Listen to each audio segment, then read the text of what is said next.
A puerta de los comicios presidenciales de este año, la Federación de la Producción, la Industria y el Comercio realizó un foro empresarial a fin de realizar un diagnóstico del país en diversos aspectos para plantear al próximo gobierno nuevos pilares que fortalezcan al desarrollo del Paraguay.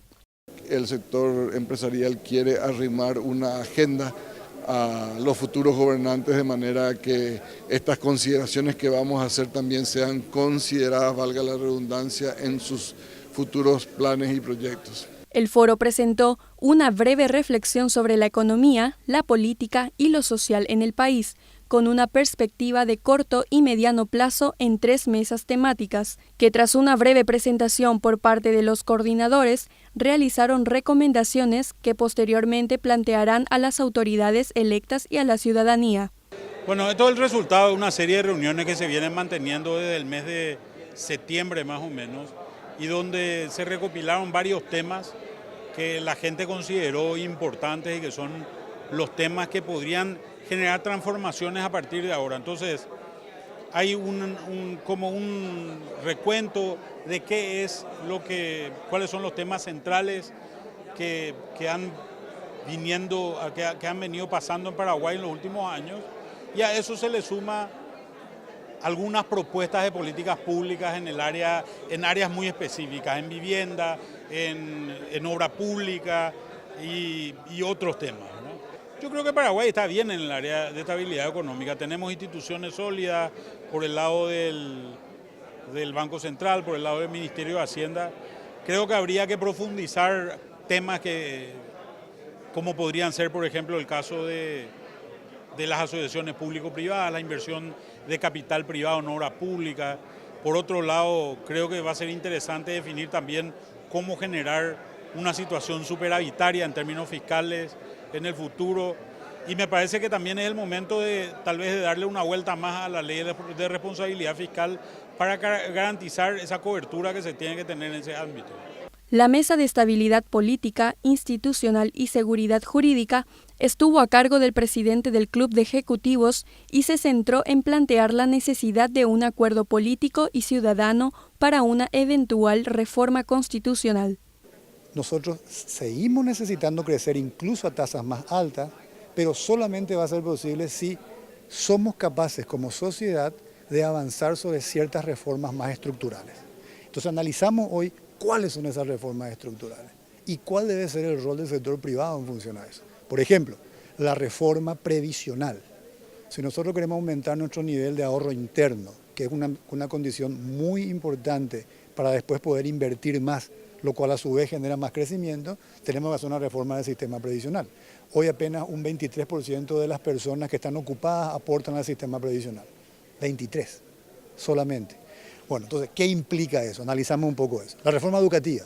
Hoy los resultados que tenemos de la educación pública o estatal, digamos, son realmente pobrísimos. Ahí tenemos un problema serio. Es imposible generar una mejora de la productividad en el mediano y largo plazo si no tenemos una formación mucho mejor, digamos, de nuestros alumnos, nuestros estudiantes. La pregunta de vuelta, ¿cómo lo hacemos? Ya hicimos una en el 94, conceptualmente muy buena, pero serios problemas de implementación. ¿Cómo aprendemos sobre ese tipo de cosas y hacemos algo distinto? La reforma del tema salud. O la reforma también de la administración pública, de la gestión de la administración pública. Y finalmente discutimos bastante también sobre el tema de cuál es nuestro rol en este tema de la reforma constitucional.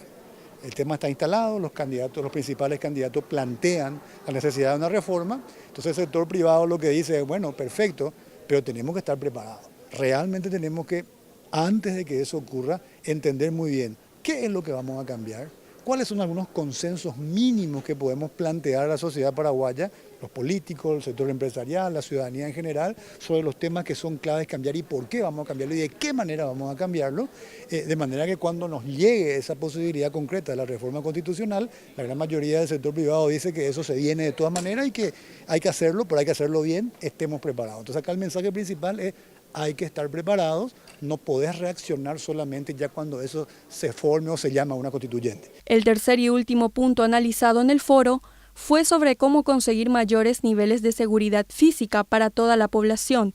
debido a las amenazas actuales ocasionadas por el narcotráfico, la narcopolítica, lavado de dinero, grupos criminales, microtráfico, entre otros. Cuanto a seguridad física, lo que nosotros vemos en primer lugar es que tiene que haber una priorización en la agenda de los candidatos.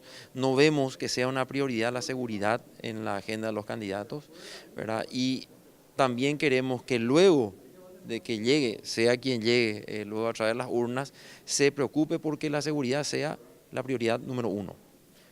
Al ser la prioridad número uno de ellos, van a ejercer liderazgos efectivos, ¿verdad? Despachando a través de los respectivos ministerios encargados en materia de seguridad y van a poder desarrollar los cambios que nosotros venimos a proponer. Luego tiene que seguir con el diseño de una estrategia en materia de seguridad pública, y cuando me refiero a seguridad pública me refiero a una estrategia que pueda combatir los principales hechos o fenómenos que afectan a la población. Yo creo que lo más importante ahora es el combate al narcotráfico, a los delitos asociados con el narcotráfico. También, porque ahí a través del narcotráfico hay muchos otros delitos asociados, ¿verdad? Que vienen como producto de eso, ¿verdad? Que son desde los robos de celulares para ir a comprar un poco del producto, del chespi que le llaman, ¿verdad? Hasta los grandes hechos delictuales. Luego tenemos los grupos delictivos, ¿verdad? Entre los que tenemos a grupos transnacionales como son los grupos que se dedican al tráfico de drogas, hasta grupos irregulares que tenemos en nuestro país, ¿verdad? O ilegales que tenemos en nuestro país como el EPP u otros, ¿verdad? Que son grupos, ¿verdad? Que siembran zozobra en la población y que no permiten el trabajo y el desarrollo del país. Los temas analizados en las 3 mesas temáticas surgieron mediante una encuesta empresarial realizada a finales del año pasado, en la cual se constató que las principales preocupaciones del empresariado paraguayo guardaba relación mayormente sobre la economía, la seguridad física y jurídica y la política del país.